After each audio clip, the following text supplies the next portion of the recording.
அஸ்ஸலாமு அலைக்கும் and hi friends. இன்றைக்கான ஷார்ட்ஸ் வீடியோவில் ஃபஸ்ட் டே இஃப்தார் ரெசிபிஸ் நான் என்னென்ன செஞ்சுருக்கேன்னு பார்க்கலாம். ஃபஸ்ட்டு வந்து கடல் பாசி தான் செய்கிறேன். அதுக்கு இந்த அளவுக்கு தண்ணி வச்சுட்டு அதில் ஒரு 3 டீஸ்பூன் அளவுக்கு கடல் பாசியை நான் பவுடர் பண்ணி வச்சுருக்கேன். அதையும் சேர்த்துட்டு இப்போ நல்லா கொதிக்க ஸ்டார்ட் ஆகுது பாருங்கள். நல்லா கொதிச்சு அது வந்து நல்லா கரைஞ்சிரும். நெக்ஸ்ட்டு வந்து கரைஞ்சதுக்கப்புறம் நம்ம அதிலேருந்து பாதியை மட்டும் நான் எடுத்து இன்னொரு பாத்திரத்துக்கு மாற்றிக்கிடுறேன். ஊற்றிட்டு இதோட 1 டம்ளர் அளவுக்கு நான் தண்ணியுமே ஆட் பண்ணிக்கிடுறேன். இப்போ இதில் ஊற்றிட்டு இன்னொரு பாத்திரத்தில் மீதி இருந்துச்சுல அதில் வந்து கொஞ்சமாக வந்து பால் சேர்த்துக்கிடுறேன். பால் சேர்த்ததுக்கப்புறம் நல்லா பாயில் பண்ண விடணும். அது பாயிலாகி வரதுக்குள்ளே இந்த கடல் பாசியை வந்து ரெடி பண்ணிடலாம். இப்போ இந்த கடல் பாசிக்கு தேவையான அளவுக்கு நம்ம சீனி வந்து சேர்த்துக்கலாம்.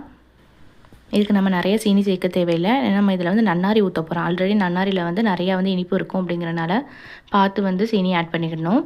இப்போ நன்னாரி எசன்ஸ் இருக்குல்ல அதை வந்து இதில் ஊற்றிக்கிடுறேன். ஊற்றிட்டு நம்ம நல்லா கலந்து விட்டுக்கலாம். சீனி போட்டு நல்லா கலந்ததுக்கப்புறம் இன்னொரு பக்கம் நம்ம பாலுமே கொதிச்சுட்டு அதையும் 1 டைம் கலந்து விட்டுட்டு அதில் டைகர் பிராண்டில் உள்ள எசன்ஸ் வந்து ஆட் பண்ணியிருக்கேன். அதில் பிஸ்தா எசன்ஸ் தான் ஆட் பண்ணியிருக்கேன். வீட்டில் குட்டி பிள்ளை இருந்தாலே நம்ம பக்கத்துலேயே வந்து நிற்பாங்க. நம்ம என்ன செய்கிறோன்னு ஆர்வமாக பார்த்துட்ருக்கேன்.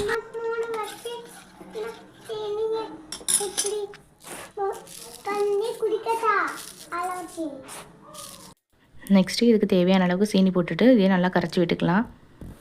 இப்போ 2 கடல் பாசியும் எடுத்து நம்ம தட்டில் வந்து ஊற்றி ஆற வச்சுக்கலாம். ஒரு வடிகட்டி வச்சு நம்ம வடிக்கிறது வந்து நல்லது. இதை ஒரு பக்கம் நம்ம நல்லா ஆற வச்சிடலாம். நெக்ஸ்ட்டு வெங்காய போண்டா செய்யலாம் அப்படின்ட்டு மாவு வந்து ரெடி பண்ணி வச்சுருந்தேன். அதையுமே கொஞ்சம் கொஞ்சமாக போட்டு எடுத்து பொரிச்சு வச்சாச்சு.